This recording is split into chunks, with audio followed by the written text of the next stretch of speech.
entered in the record.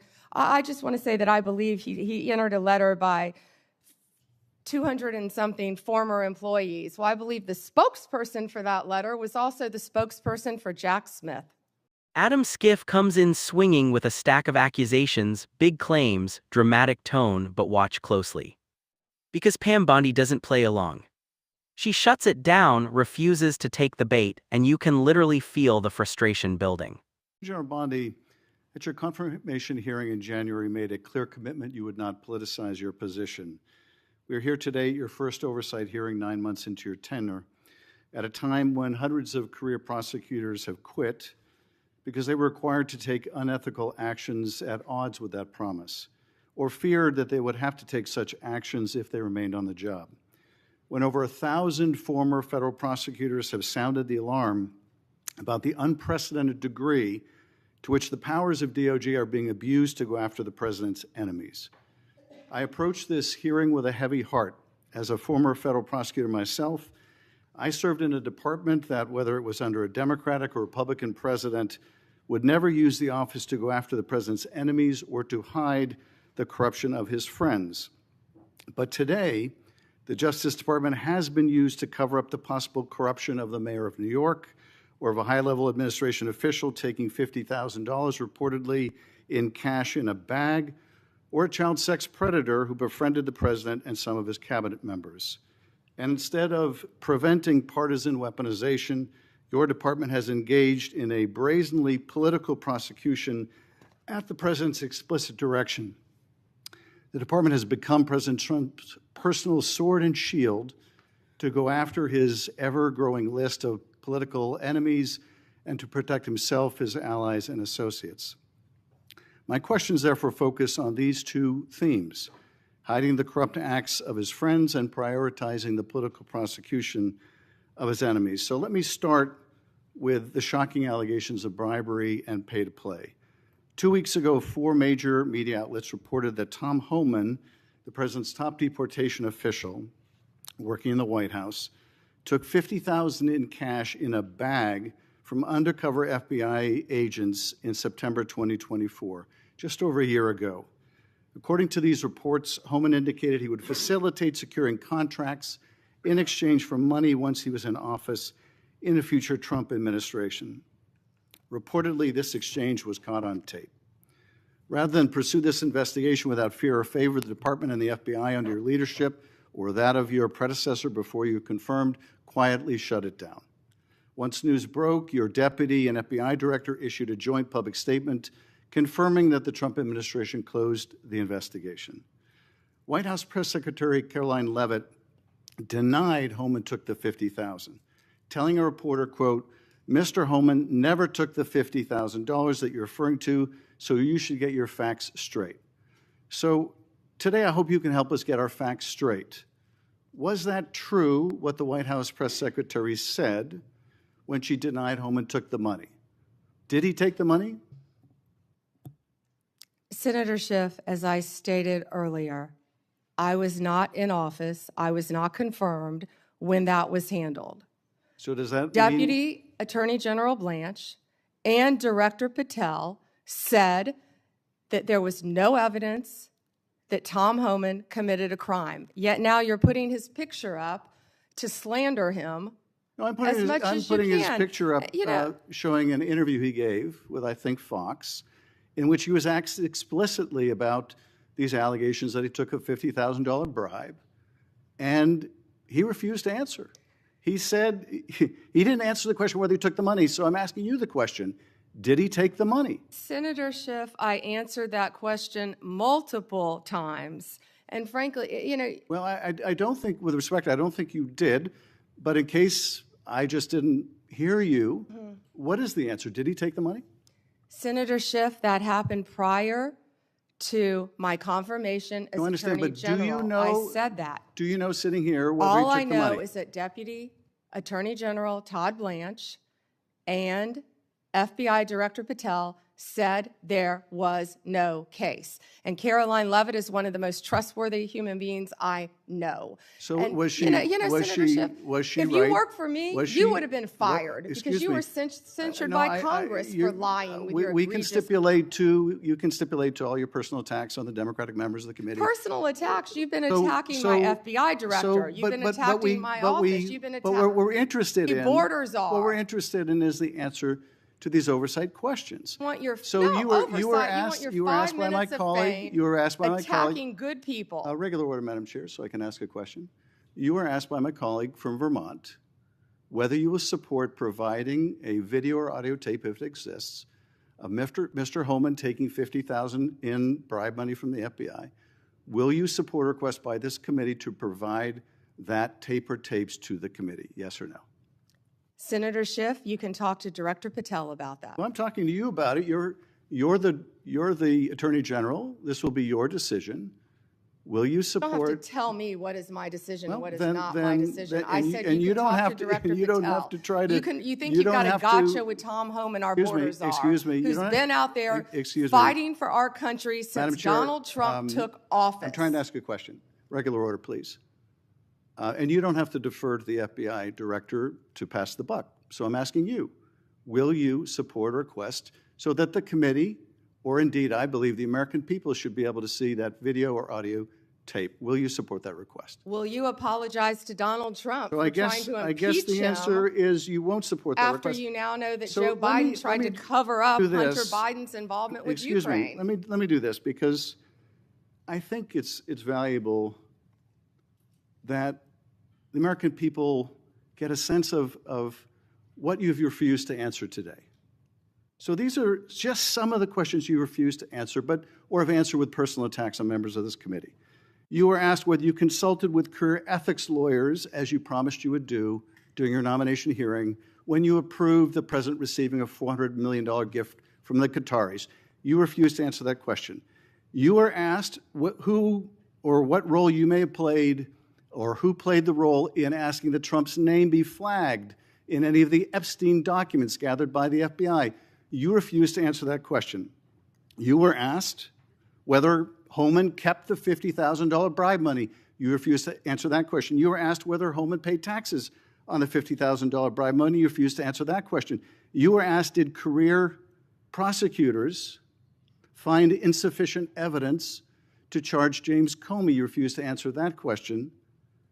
You were asked, how are military strikes on these boats in the Caribbean legal? And you refused to even answer that question. You were asked, a law degree, excuse me. You were asked, did you discuss indicting James Comey with the president? You refused to answer that question. You were asked, did you approve the firing of antitrust lawyers who disagreed with the Hewlett-Packard merger? You refused to answer that question. You were asked whether you support a restoration fund for violent insurrections to attack the Capitol on January 6th. You refused to answer that question. You were asked whether you were firing career professionals, career prosecutors, just because they worked on January 6th investigations. You refused to answer that question. You were asked by my California colleague whether you believe government officials, like immigration officials, have to abide by court orders. You wouldn't even answer that question. This is supposed to be an oversight hearing. Oversight? Excuse me, you can attack me after my time is over. You've attacked all of us, including President Trump, for your entire career. You can attack me later, and I know you've got plenty of canned attacks. We've heard them all day to day. Canned attacks on you? This is supposed to be... No one needs a canned attack on you. Regular order, Madam Chair. I'm trying to speak. This is supposed to be an oversight hearing of the Justice Department. And it comes in the wake of an indictment called for by the president of one of his enemies. This is supposed to be an oversight hearing, and it comes in the wake of revelations that a top administration official took $50,000 in a bag, and this department made that investigation go away. This is supposed to be an oversight hearing when dozens of prosecutors have been fired simply because they worked on cases investigating the former president. This is, and now the current president. What about the fires in California? Do you care about that, Senator Schiff? This is supposed to be an oversight hearing in which members of Congress can get serious answers to serious questions about the Are the cover-up- riots in about the LA cover-up- serious? About the cover-up of corruption, about the prosecution of the president's enemies.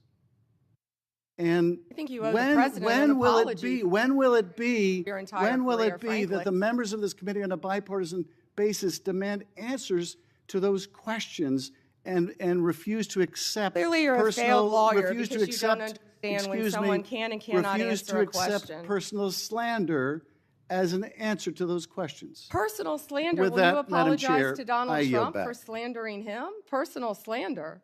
Senator Britt. May I ask unanimous consent, Madam Chair, to introduce into the record the statement of 1,000 former Justice Department officials who warned that the Comey indictment is a democracy-threatening abuse of power. May I also request unanimous consent for the introduction into the record of 282 former career officials at the Justice Department raising an alarm who were voluntarily or involuntarily forced to leave the department because of improper actions taken by the Department of Justice. May I introduce, with unanimous consent, the Justice Department manual that talks about when initiating and declining charges are subject to impermissible considerations. And finally, Madam Chair, may I introduce the letter for Michael Ben-Ari, a career counterterrorism prosecutor, DOJ, a letter he nailed to his door, which concludes by urging officials to do the right thing for the right reasons, to follow the facts and the law, and raises the alarm that the decision to remove experienced career officials from U.S. attorneys' offices, the FBI, and critical parts of DOJ undermines our country's abilities to counter terrorist organizations, malign nation-state actors, and countless others that seek to harm our nation and its citizens. And he believes that the priority is prosecuting the president's arguing, enemies or are you admitting rather Ms. than Bondi, protecting Ms. the Bondi, country. one moment. May I have unanimous Are you consent to enter entering these that into the record? without objection? Thank you. I yield back. Senator Britt.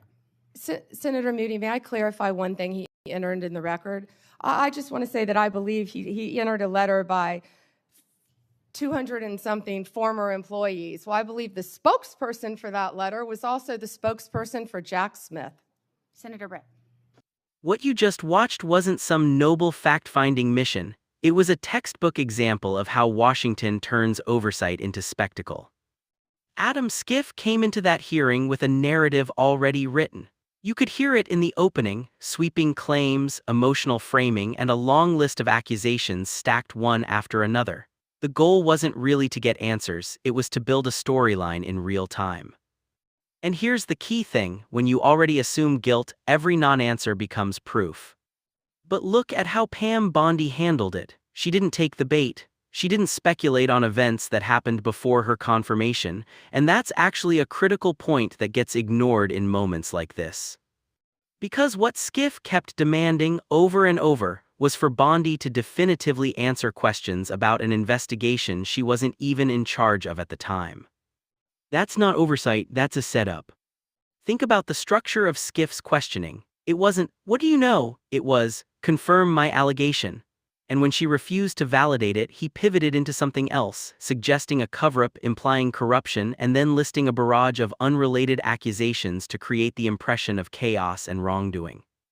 It's a classic tactic: overwhelm the room, control the narrative, and make the refusal to engage look like guilt. But here, where it starts to fall apart. Bondi consistently pointed back to what's actually documented, statements from the Deputy Attorney General and the FBI Director that there was no case. That's not her dodging. That's her sticking to the official findings instead of speculating under pressure. And Schiff clearly didn't like that. So what happens next? He escalates. He demands tapes. He demands yes or no answers to complex investigative questions, and when he doesn't get them, he declares that she refused to answer. But refusing to speculate is not the same as refusing to answer. That distinction matters.